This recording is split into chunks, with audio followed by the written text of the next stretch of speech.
દાહોદ જિલ્લાના સિંગવડ તાલુકામાં આજે જેતપુર ગામના જાગૃત નાગરિકો દ્વારા ટેમ્પાની દેખરેખ રાખી પકડી પાડી સરકારી દુકાનોમાં આપવામાં આવતા અનાજ અને મામલતદાર કચેરી સિંગવડ ખાતે મામલતદારને રજૂઆત કરવામાં આવી।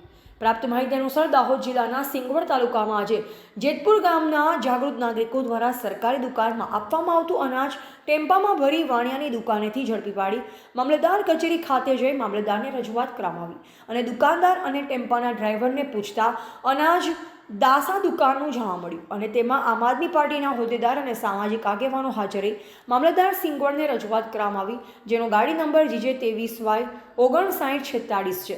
મામલતદાર સિંગવડ દ્વારા તપાસ કરવાની બાહેધરી આપી આવા બાબુઓ દ્વારા સરકાર દ્વારા આપવામાં આવતું અનાજ સગે વગે કરી વાણિયાની દુકાને વેચવામાં આવતું હોય તો ગરીબનું કોણ તે સવાલ ઊભો થયો છે।